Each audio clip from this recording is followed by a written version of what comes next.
मुक़्तदर हल्के ये कह रहे हैं कि जी हमने चूँकि मईशत को फिक्स कर दिया, इलेक्शन की ज़रूरत ही नहीं है अब। जिस स्टेट ऑफ अफेयर्स में पाकिस्तान की इकॉनमी है, ये कोई 2-4 महीने में फिक्स होने वाली तो इशू नहीं है। हम क्रेडिट लेना शुरू कर दें जी कि क्योंकि डॉलर्स आ गए हैं इसलिए सब कुछ ठीक हो गया है, मईशत ठीक हो गई है। एक जो बहुत बड़ा मसला हमें दरपेश है वो हमारे डेट, जो कर्जे हमने लिए हुए हैं। बैंकों के लिए तो ये रिस्क फ्री इन्वेस्टमेंट है। वो गवर्नमेंट को कर्जे देते हैं, उनको 22% की गारंटीड रिटर्न मिल जाती है। तो डेट को कम करने का जो बेस्ट तरीका ये है कि आप अपनी ग्रोथ को बढ़ाएं। लोकल गवर्नमेंट्स तो मतलब तकरीबन ना होने के बराबर हैं। रिसोर्सेज एंड पावर सारी प्रोविंसेस के पास चली गई है, लोगों तक कुछ नहीं पहुंचा। जब से 18th अमेंडमेंट हुई है तब से आप पाकिस्तान की इकोनॉमी की ट्रैजेक्टरी देख लें, ये तो नीचे ही नीचे जाई जा रहे हैं। क्यों लोग इस तरह सोच रहे हैं कि 5,000 के नोट से पहले करप्शन नहीं थी पाकिस्तान के अंदर? इसको खत्म करेंगे तो जिस करेंसी को आप प्रिंट करेंगे उसकी कॉस्ट ही इतनी ज्यादा होगी कि ये जो आप करना चाह रहे हैं उससे ज्यादा ही उसकी कॉस्ट होगी। SIFC is not a solution for underlying problems hindering foreign investment। अगर आपने इन्वेस्टमेंट लेकर आनी है तो बिजनेस एनवायरनमेंट इंप्रूव करें। हमारे यहाँ हाइब्रिड गवर्नमेंट्स चल रही हैं, ये उसकी अल्टीमेटली एक फॉर्मलाइजेशन भी है। पुरानी जगह पे माइन है, उसमें तो वो देखे ना जी, वो तो उधर सोना ही सोना है। 40% बच्चे जो हैं पाकिस्तान में 5 साल की कम उम्र के वो स्टंटेड हैं। लैंडलॉर्ड्स हैं, वो सब्सिडीज सारी ले जाते हैं और टैक्स टुक्स कोई नहीं देते हैं। पाकिस्तान अभी तक नहीं जागा। हमें 5 चीजें करनी है तो हम ग्राउंड जीरो पे पहुंचेंगे। जी, अस्सलाम वालेकुम नाजरीन, सॉल्यूशंस फॉर पाकिस्तान के साथ मैं और हारून ख्वाजा साहब दोबारा से आपकी खिदमत में हाजिर हैं।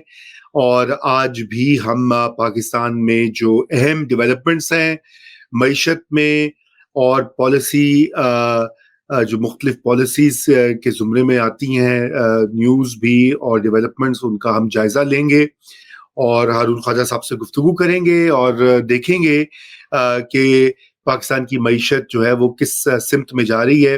आगाज़ हम करेंगे जो हमारी वज़ीर ख़ज़ाना इस वक्त हैं, निगरान वज़ीर ख़ज़ाना, उन्होंने मुतअद्दिद इंटरव्यूज़ दिए हैं नेशनल मीडिया को और उसमें जो उन्होंने दावे भी किए, क्लेम्स भी किए हैं मईशत के हवाले से, माशी पॉलिसियों के हवाले से, कुछ उसकी बातचीत करेंगे। और फिर कुछ ही दिन पहले वर्ल्ड बैंक के एक सीनियर ऑफिशियल ने भी एक तकरीर भी की है वर्ल्ड बैंक की, और डॉक्यूमेंट्स भी आए हैं जहाँ पे मुख्तलिफ चीज़ें कही गई हैं पाकिस्तान की मईशत और माशी इस्लाहात के ऊपर। कुछ उसके ऊपर भी बात करेंगे। तो वेलकम बैक हारून साहब, thank you for the time as always. और स्टार्ट हम करते हैं। हमने पिछले हफ्ते भी बात की थी वजीर खजाना की, जो बहुत से दावे भी किए थे, बहुत सारे उन्होंने कहा कि वो मईशत को ठीक करने के लिए जो इक़दामात उठाए जा रहे हैं, वो तो जाहिर बात है हुकूमत में उनको तो डिफेंड करना होता है, अपना सारा जो काम होता है। हमारा काम ये होता है कि हम उसका जायजा लें कि वाकई उसके असरात भी होंगे कि नहीं, वाकई वो पॉलिसी सही जा रही है। तो मुझे पहले अपना एक ओवरव्यू, एक ब्रॉड कमेंट दीजिए कि अभी तक जितनी इक़दामात उठाए गए हैं मईशत को फिक्स करने के लिए, उसका क्रेडिट तो बहुत लिया जा रहा है। पूरे मीडिया में ही हो रहा है कि जी मईशत ठीक हो रही है, ठीक कर दी जाएगी। पता नहीं आपने देखा होगा, हमारे एक नामवर सहाफ़ी हैं सुहेल वराइट साहब, उन्होंने ये दावा किया कि मुक़्तदर हल्के ये कह रहे हैं कि जी हमने चूंकि मईशत को फिक्स कर दिया, इलेक्शन की जरूरत ही नहीं है, अभी आगे भी हो सकते हैं। तो पहला मैं ब्रॉड कमेंट जो चाह रहा हूँ कि क्या मईशत को फिक्स कर दिया है, ये बताइए जरा। बिस्मिल्लाहिर्रहमानिर्रहीम। रजा, इसको मेरे ख्याल से इसके 2-3 आंसर्स हो सकते हैं, 2-3 एंगल्स हो सकते हैं। पहला तो ये है कि मईशत फिक्स करने का तो कोई सवाल ही नहीं है ना। जिस स्टेट ऑफ अफेयर्स में पाकिस्तान की इकॉनमी है, ये कोई 2-4 महीने में फिक्स होने वाली तो इशू नहीं है। दूसरी बात यह है कि आप किस तरह से इस मईशत को ठीक करने के बारे में क्या व्यू रखते हैं। और मेरा तो आपको स्टैंस बड़ी देर से मैं तो कह रहा हूँ कि एक ही हल है, वो है सर्जरी। तो मतलब इससे कम पे तो बात करना भी फजूल है। तो वो सर्जरी की तो अभी कोई फ्रैंकली बात भी नहीं कर रहा। तीसरी बात ये है कि ऑफ कोर्स केयर टेकर्स जो हैं वो 3-4 व्हाटएवर 5 महीनों के लिए आए हैं, तो उनसे ये एक्सपेक्ट करना भी, ये भी एक आई थिंक अनरियलिस्टिक एक्सपेक्टेशन होगी कि जी वो इकोनॉमी को फिक्स कर देंगे। एंड फाइनली आई थिंक अगर हम देखें कि मईशत ठीक करना उसको एक तरफ रखते हैं और डॉलर आ जाना उसको दूसरी तरफ रख दें, तो अगर कुछ अगर इन्वेस्टमेंट आती है, $few billion आ जाते हैं, एंड उसको अगर हम क्रेडिट लेना शुरू कर दें जी कि क्योंकि डॉलर्स आ गए हैं इसलिए सब कुछ ठीक हो गया है, मईशत ठीक हो गई है, कॉन्फिडेंस बहाल हो गया है, तो ये भी फिर मैं आप पे और व्यूअर्स पे छोड़ देता हूँ कि क्या ये एक हाँ, हाँ, हाँ, सही हाँ। तरीका है मईशत छोड़। बिल्कुल, बहुत सारी जी बातें उन्होंने कही। देखिए, एक जो बहुत बड़ा मसला हमें दरपेश है वो हमारे डेट, जो कर्जे हमने लिए हुए हैं, अंदरूनी लेते हैं, इसका भी हमने जिक्र कर चुके हैं पहले कई बार इस प्लेटफॉर्म पे, और जो बैरूनी कर्जे हैं। और यकीनन कोई डेट लेना कोई ऐसा बुरी बात नहीं, हुकूमतें लेती हैं डेट। मैं अमेरिका में हूँ इस वक्त, आपको, आप भी मुझसे बेहतर जानते हैं, अमेरिकी हुकूमत भी बड़ी इंडेटेड है, ट्रिलियंस ऑफ डॉलर्स के उन्होंने कर्जे लिए हैं, लेकिन 33 ट्रिलियन। जी, बिल्कुल, बिल्कुल, आपने तो एग्ज़ैक्ट फ़िगर भी आपको पता है एग्ज़ैक्टली। तो लेकिन एक डेट मैनेजमेंट भी होती है एक चीज़। हमारे यहाँ डेट मैनेजमेंट का फुकदान है, नंबर 1, और नंबर 2 ये कि हम इतने डिपेंडेंट हो जाते हैं कि फिर हम भागते-फिरते हैं। लास्ट मिनट के ऊपर जो है वो 2-3 महीने पहले किस्तों की अदायगी से पहले यहाँ जा रहे हैं, वहाँ जा रहे हैं, आप ये करें। तो ये डेट मैनेजमेंट के हवाले से जो उन्होंने बात कही, कुछ उसका भी ज़िक्र कीजिए, और ये बताइए कि इसको कैसे हम किन लाइन्स के ऊपर अपनी डेट मैनेजमेंट को इम्प्रूव कर सकते हैं? अच्छा, वो उसको कैसे इम्प्रूव कर सकते हैं, उसमें तो आपको याद होगा हमने एक पूरा प्रोग्राम किया था, वो रीड्राइंग पाकिस्तान बजट पार्ट 2।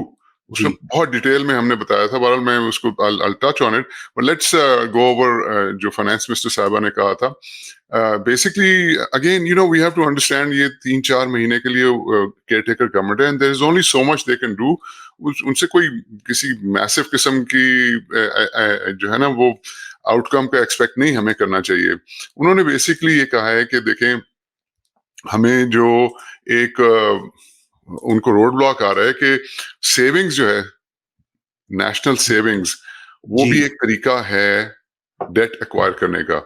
जी, एक कदरे चीपर तरीका है। पहले पहले तो ये समझें कि आपका जो 55% डेट है वो डोमेस्टिक है, 45% जो है वो आपका फॉरेन डेट है, और जो आपकी डेट सर्विसिंग है उसका 80 से 85% जो है वो डोमेस्टिक डेट यानी कि अंदरूनी कर्जों के अंदर जाता है। जी, तो तो जब डेट मैनेजमेंट की बात हुई तो दो सेपरेट चीजें हैं। आप डोमेस्टिक डेट को कैसे मैनेज करना है, तो उसका एक तरीका है कि आप सेविंग्स को प्रमोट करें।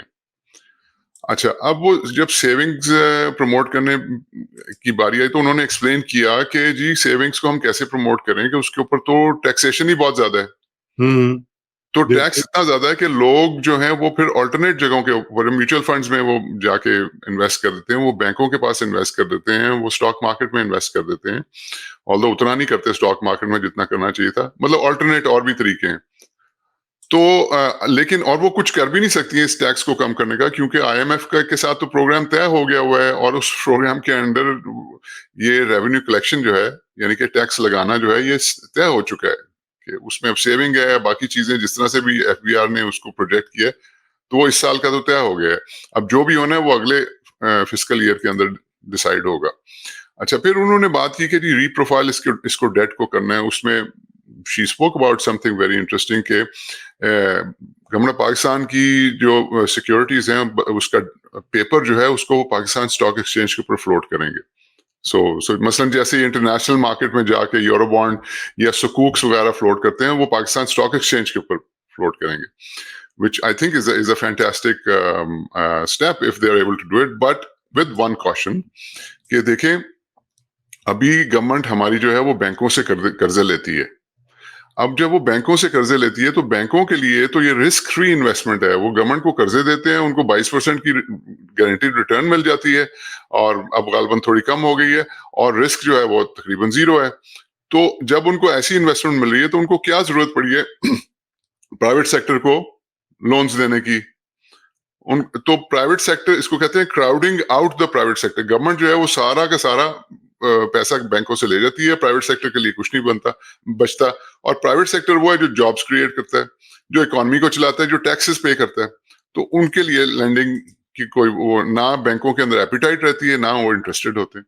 इसी तरह अब हम स्टॉक एक्सचेंज के अंदर अगर गवर्नमेंट का पैसा फ्लोट करने लगे, गवर्नमेंट का डेट, तो वहां पे भी ये खदशा ना है कि वो पहले ही बड़े थोड़े से 2,20,000 लोग जो हैं वो हमारे इन्वेस्टर्स हैं, वो सारे के सारे इस तरफ चले जाएं कि जी ये गवर्नमेंट का सुकूक या गवर्नमेंट का बॉन्ड आ रहा है तो इधर 22% तो गारंटीड है, तो हम क्यों जाके पाकिस्तान स्टॉक एक्सचेंज की कंपनियों के अंदर इन्वेस्ट करें। सो ये चीज जहन में रखते हुए आइडिया बड़ा अच्छा है, लेकिन इसको जरा थॉरली सोचने की जरूरत है। तो डोमेस्टिक डेट पे तो उन्होंने ये कहा था, एंड बाकी जो फॉरेन डेट है उसमें उन्होंने बेसिकली कहा है जी कि वो ज्यादातर मल्टीलैटरल्स हैं, और यानी कि आईएमएफ, वर्ल्ड बैंक वगैरह, ये इस तरह की एजेंसीज, एशियन डेवलपमेंट बैंक है, एशियन इंफ्रास्ट्रक्चर वगैरह बैंक, और बायलैटरल जो है वो यानी कि कंट्री टू कंट्री, जी वो 55% के करीब है। और उसमें वो उन्होंने कहा जी उसमें 30% जो है,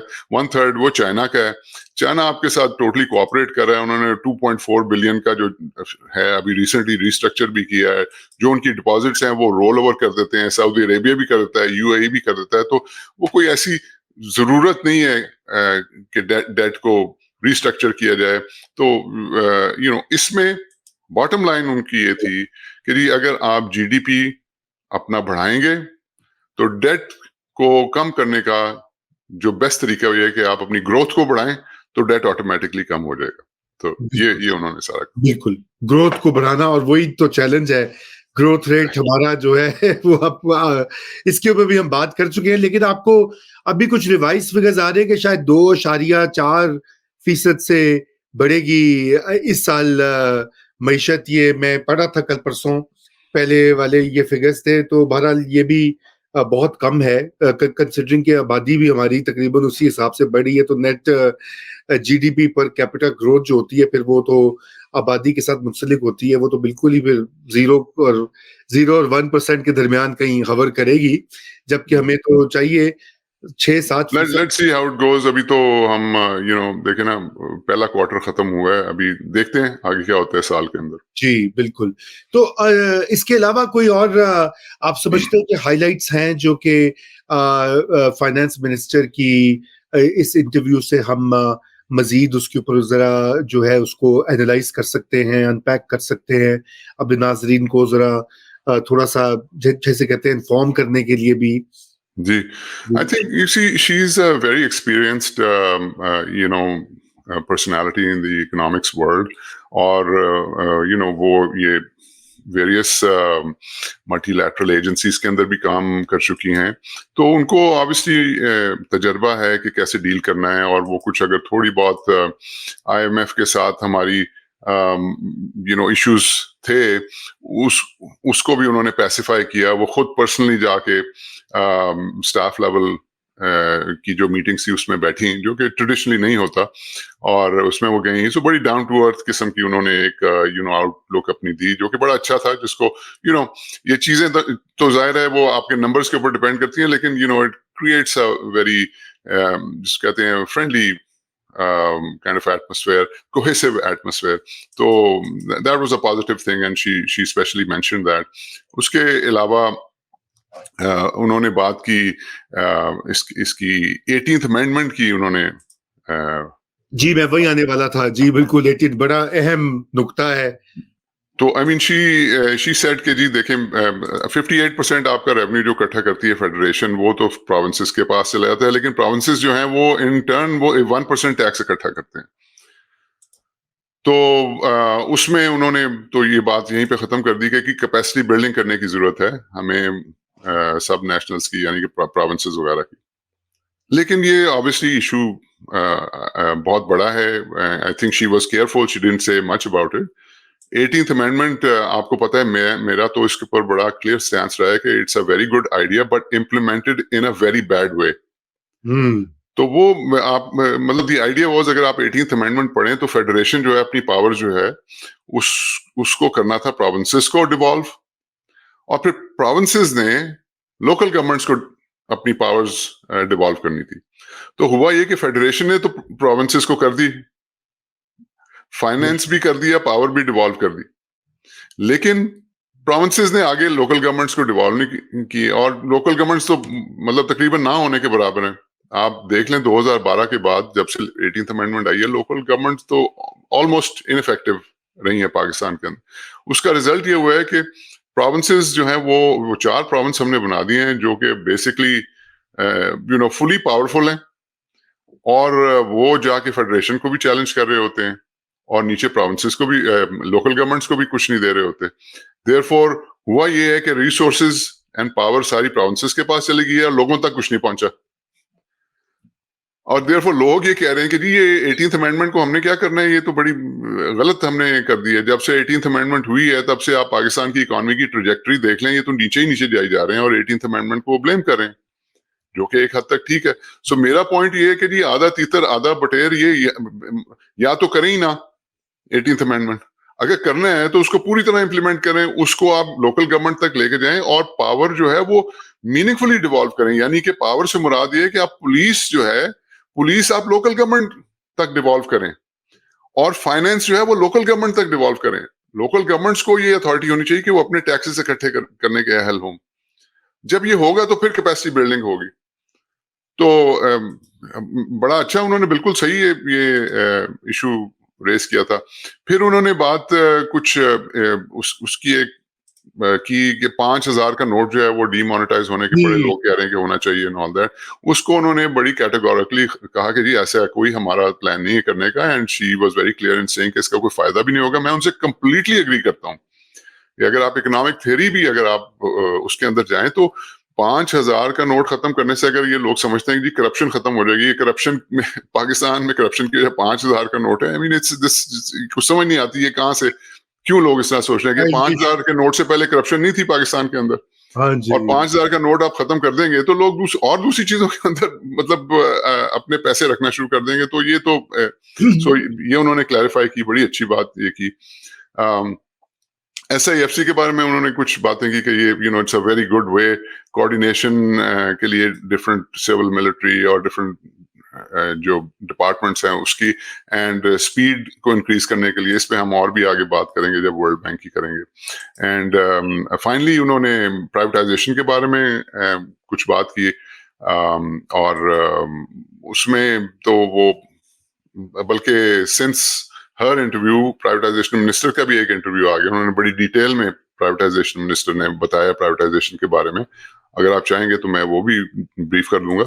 बहरहाल फाइनेंस मिनिस्टर ने कुछ इस पे बात की, फिर कुछ पाकिस्तान सॉवरेन वेल्थ फंड के ऊपर बात की, which again is an excellent idea जिसके ऊपर काम हो रहा है, और वो टेक्निकल एक्सपर्टीज जो है दूसरे रीजनल जो सॉवरेन वेल्थ फंड्स हैं, मसलन सऊदी अरेबिया है, कुवैत है, कतर है, UAE है, उनके वेल्थ फंड्स के साथ टेक्निकल असिस्टेंस ले रहे हैं इस वक्त, और उसका एक kind of independent advisory board जो है वो इट्स वो बनाने के प्रोसेस में है। तो ये कुछ समरी है जी बिल्कुल। और इंडिया में भी डीमोनेटाइजेशन से मुझे याद आया कि इंडिया में तो ये फेल हो गया।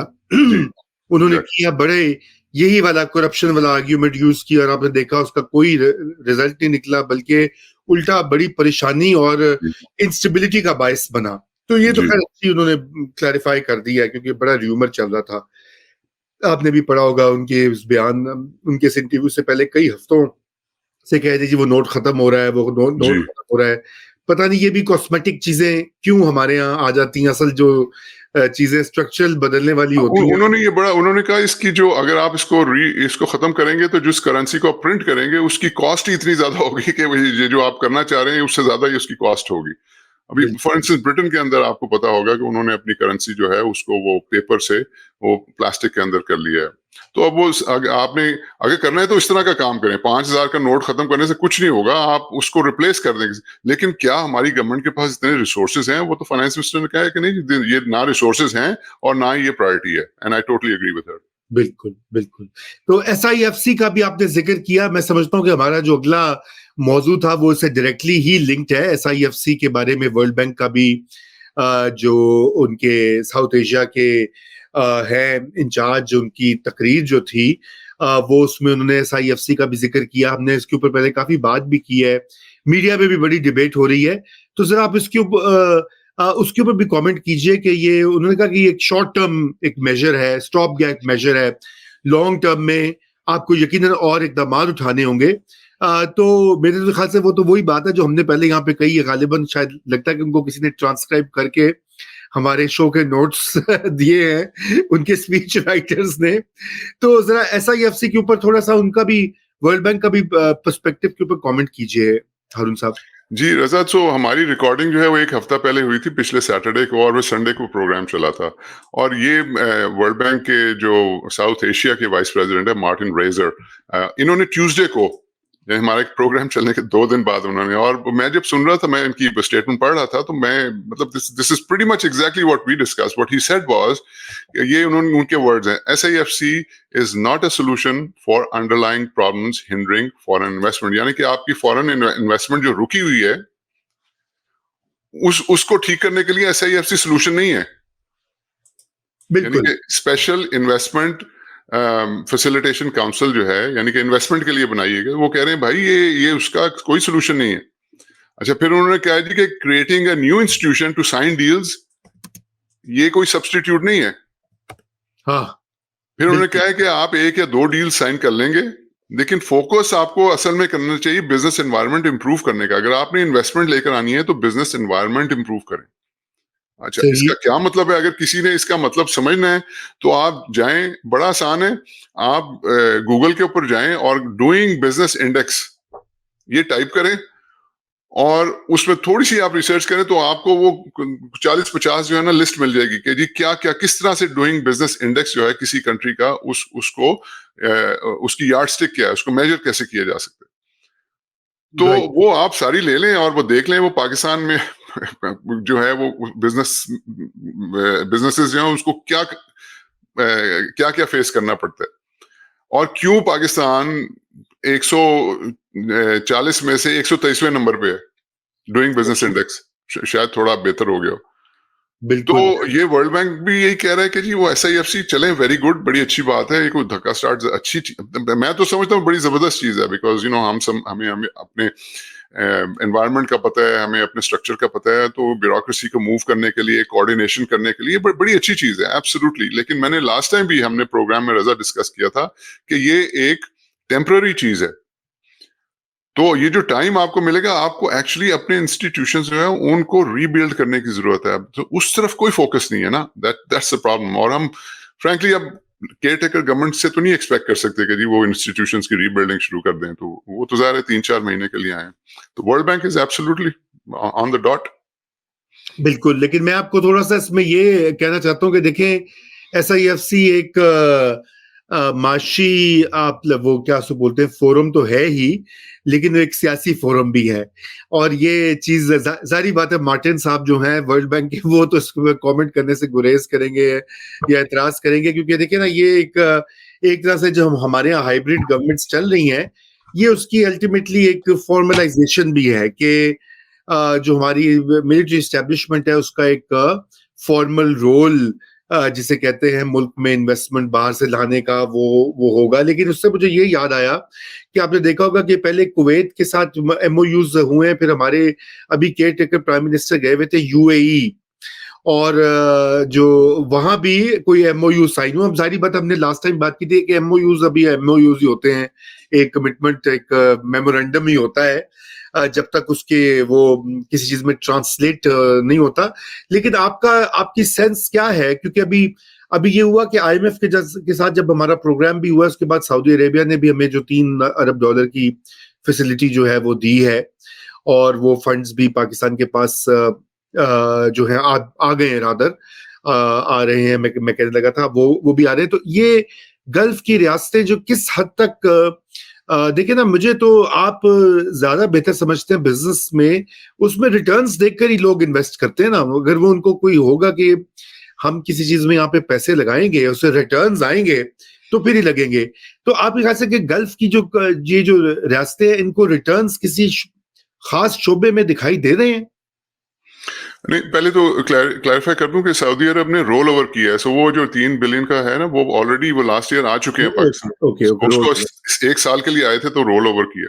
हम्म। अच्छा, अब देखें, ये पहले भी हम इसमें बड़ी डिटेल में बात कर चुके हैं कि जब आप किसी से इन्वेस्टमेंट एक्सपेक्ट करते हैं, तो उसका जो नेचुरल प्रोग्रेशन है, वो आपका डोमेस्टिक जो बंदा है ना, जो आपका एग्जिस्टिंग कारोबारी बंदा है, वो पहले इन्वेस्ट करेगा। वो अपनी जो भी फैक्ट्री है, जो भी बिजनेस है, उसको एक्सपैंड करेगा, या कोई नया बिजनेस शुरू कर देगा, या कहीं जॉइंट वेंचर करेगा। वो सबसे पहले वो इन्वेस्ट करेगा। ये नेचुरल प्रोग्रेशन है। जब वो करेगा तो उसके बाद जो उसका कजन, उसका दोस्त, उसका भाई जो अमेरिका में, यूरोप में, यूएई वगैरह में बैठा है, वो एक्सपैट पाकिस्तानी, वो उसको देके उससे बात करेगा कि जो पाकिस्तान में, वो बताएगा यार बड़े अच्छे हालात हो गए, इधर तो बड़ा प्रॉफिट है, इधर तो गवर्नमेंट बड़ी चेंजेस लेकर आ रही है, दिस इज द टाइम, हर चीज चीप है, अभी उठा लो। वो फिर आएगा सेकंड स्टेप में।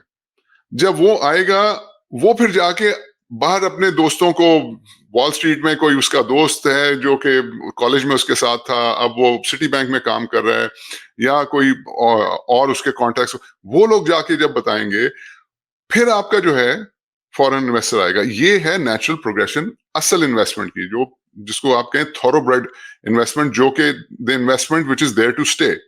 एक तो ये बात होगी।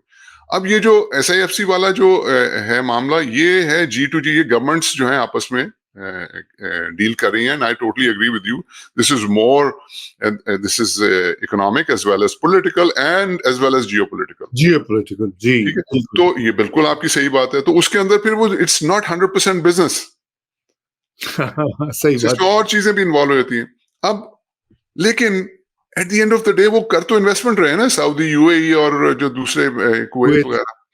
अब उनको इन्वेस्ट करने के लिए वो ये नहीं होता कि मैं जाके कहूं जी वो असल में जी वो ये जी मेरे पास 100 एकड़ है जी, ये तो बड़ा जरखेज है, तो आप इधर आके चावल लगा रहे हैं, और वो अगले दिन आके तो $1 मिलियन इन्वेस्ट कर देंगे। इस तरह तो नहीं होता ना।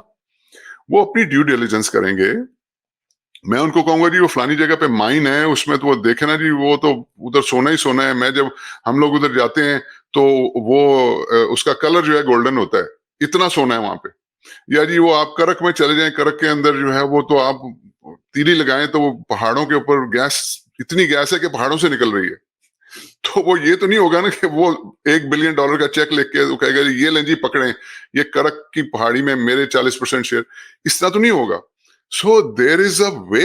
कोई भी इन्वेस्ट करेगा तो उसकी, मैंने पहले भी एक्सप्लेन किया था कि वहां पे वो कंसर्न रेलेवेंट अपने लेकर आएंगे ऐसे लोग जो वहां पे फिजिबिलिटी स्टडीज कंडक्ट करेंगे। वहां पे वो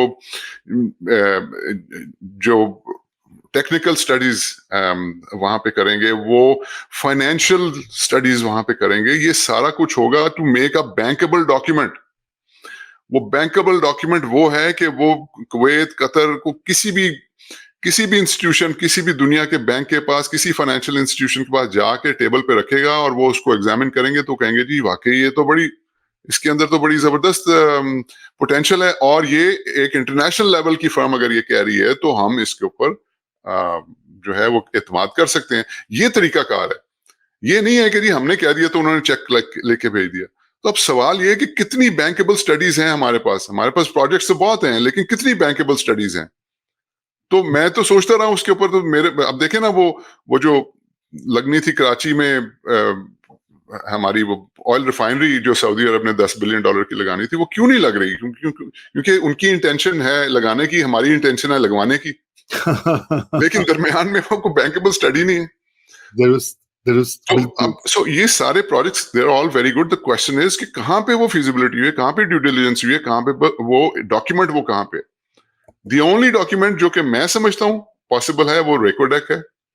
वो इसलिए कि वो बैरिक गोल्ड जो है उन्होंने बैंकेबल स्टडीज कराई हैं। ठीक।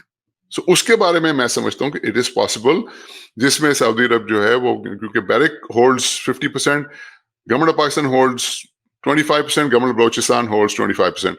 तो सऊदी अरब कुछ शेयर्स बैरिक से लेगा, कुछ गवर्नमेंट ऑफ पाकिस्तान, कुछ गवर्नमेंट ऑफ बलोचिस्तान से लेगा। तो जो गवर्नमेंट ऑफ पाकिस्तान बलोचिस्तान वाले हैं, उसकी पॉसिबिलिटी है कि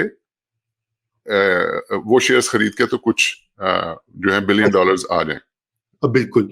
मैं बल्कि ये जब टाइम लगेगा दुरुस्त। मैं ये बल्कि पढ़ा था हारून भाई, और आई वाज रियली डिस्टर्ब्ड कि उन्होंने जिक्र किया कि पाकिस्तान में यही मार्टिन राइजर जो हैं, उन्होंने कहा कि पाकिस्तान का जो साइलेंट ह्यूमन कैपिटल क्राइसिस, उन्होंने कहा, हम तो ये बात करते रहते हैं ना कैपिटल फॉर्मेशन की, ग्रोथ की, और उसमें बड़े अफसोसनाक फिगर्स हैं कि 40% बच्चे जो हैं पाकिस्तान में 5 साल की कम उम्र के, वो स्टंटेड हैं, यानी कि उनकी नशोनुमा वो सही नहीं हो रही। और मेरे ख्याल से एक और था 78% बच्चे 10 साल से 28 million kids 28 under are out of school, out जिसमें ऑफ ज्यादातर बच्ची हैं। बच्चियां 28 मिलियन नाजरीन, 2 करोड़ 80 लाख के करीब बच्चे जो है वो स्कूल से बाहर हैं। और ये मुझे तो इस बात की अफसोस ये होता है कि ये वर्ल्ड बैंक के जो नुमाइंदों को आके बताने की जरूरत है। हमारे यहाँ सबको, हमारे सारे इदारे मौजूद हैं, एकेडेमिया मौजूद है, गवर्नमेंट की अपनी ब्यूरो ऑफ स्टेटिस्टिक्स मौजूद है, वगैरह वगैरह। और हमारी पॉलिटिकल पार्टीज भी कोई इस पे बात नहीं करती। देखे ना, ये मैं कभी ये वाले कम ही इसके ऊपर मैंने सुना कि वो कहेंगे जी हम सब बच्चों को स्कूल में ले जाएंगे, या जो न्यूट्रिशन का मसले हैं, जो ग़िज़ाई किल्लत है, जिससे कि बच्चे स्टंट हो रहे हैं, स्टंटेड ग्रोथ हो रही है, कोई भी बात नहीं करता। सारा वक्त इनकी वो एक ही वही इस्टेब्लिशमेंट के साथ या अपने मुखालिफिन को गाली गलौच या सब्ज़ बाग दिखाना, ये भी एक बहुत बड़ा, मैं समझता हूँ कि एक बहरान है हमारा ह्यूमन कैपिटल का। और इसके ऊपर जब तक हमारी पॉलिटिकल पार्टीज, तो इसमें ये थोड़ा सा ये बताइए कि इसके ऊपर पाकिस्तान की स्ट्रैटेजी जो है, जाहिर बात है ग्रोथ तो एक लाजमी जिसे कहते हैं रिक्वायरमेंट है। इकोनॉमिक ग्रोथ हम 7% 8% नहीं करते तो हमारी जीडीपी नहीं बढ़ता और वसाइल नहीं इंक्रीज होते, टैक्स सिस्टम नहीं, तो हम कैसे, गवर्नमेंट्स कैसे इन्वेस्ट करेंगी पैसे। मगर आप ये बताइए कि इस ह्यूमन कैपिटल का जो क्राइसिस उन्होंने जिक्र किया है, वो भी इसकी ग्रोथ को अफेक्ट करता है बहुत ज्यादा, सो एक तरह से विशस साइकिल बन जाता है। तो ये आपको लगता है कि इसको कैसे डील करना चाहिए? ये दोनों चीजें बैक वक्त हो सकती है, या पहले एक पे फोकस करें फिर दूसरे पे करें? ये क्या होना चाहिए? रजा, इसके ऊपर तो मैं आपके साथ 4 घंटे का एक प्रोग्राम कर सकता हूँ, लेकिन क्विकली मैं आपको बताता हूँ। देखिए, ये जो वर्ल्ड बैंक के इन्होंने बहुत, मैं हमारे जो व्यूअर्स हैं, मैं उनसे रिक्वेस्ट करूंगा कि प्लीज इनकी जो स्पीच है वो जरूर पढ़ें। और ये स्पीच करते हुए उन्होंने ये कहा कि नॉर्मली ये लोग बहुत डिप्लोमेटिक होते हैं, तो उन्होंने खुद कहा कि जी मेरी स्पीच थोड़ी सी अनडिप्लोमेटिक है, और वो बड़ी डायरेक्टली उन्होंने बात की।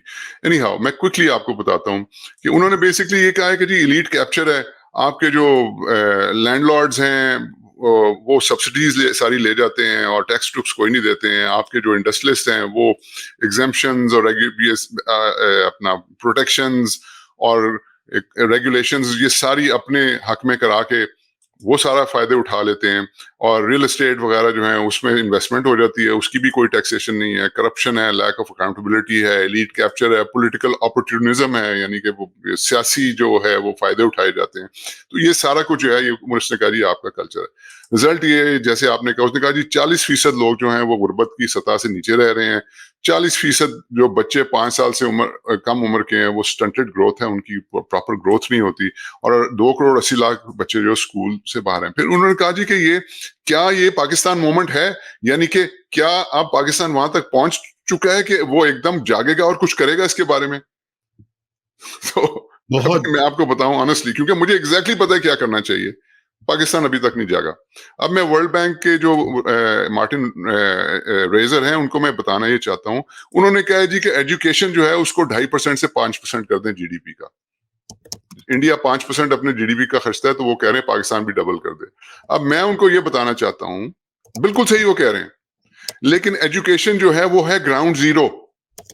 ग्राउंड जीरो पे पहुंचने के लिए हमें 5 चीजें करनी है, तो हम ग्राउंड जीरो पे पहुंचेंगे। अभी तो हमारा हाल ये है कि हमें 2.5% जीडीपी का है, हम तो वो सही तरह खर्च नहीं कर सकते, उसके काबिल नहीं है। तो आप कह रहे हैं डबल कर दें, हम डबल भी जाया कर देंगे। वो 5 चीजें करेंगे तो ग्राउंड जीरो आएगा। वो 5 चीजें क्या हैं?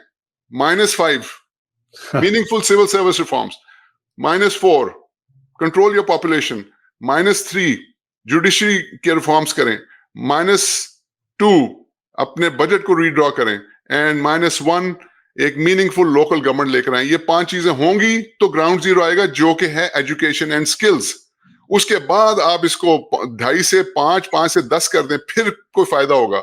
अभी तो 2.5 से 5 करने का फायदा कुछ नहीं होना, क्योंकि हमें तो 2.5 नहीं पता कैसे खर्चने। बिल्कुल। तो मेरी एडवाइस थोड़ी सी वर्ल्ड बैंक के लिए ये है, तो आई होप दे अंडरस्टैंड। बिल्कुल, ये काट के भेज देंगे उनके वो स्टाफ को जो उर्दू समझते हैं। बहरहाल हमारे शो का वक्त खत्म हो रहा है बिल्कुल हारून भाई, and thank you so much for joining. नाज़रीन, अगर आपको ये वीडियो पसंद आए तो प्लीज इसको शेयर भी करें, लाइक भी करें, अपने कमेंट्स भी दें और टॉपिक्स भी इंडिकेट करें जिनके ऊपर आप समझते हैं कि हमें जो है आपके लिए प्रोग्राम्स क्रिएट करने चाहिए। और साथ साथ ये भी हमें बताएं कि जो पिछले हमारे प्रोग्राम्स उनको जरूर जाके चेक करें, क्योंकि बहुत सारे जो आपके कमेंट्स होते हैं वो ऑलरेडी हमने कवर की होती हैं कुछ चीजें। लेकिन बहरहाल यू वेलकम, आप अपनी सजेशंस भी दीजिए, फीडबैक भी दीजिए। और इसके साथ ही खुदाफिज। थैंक यू हारून भाई।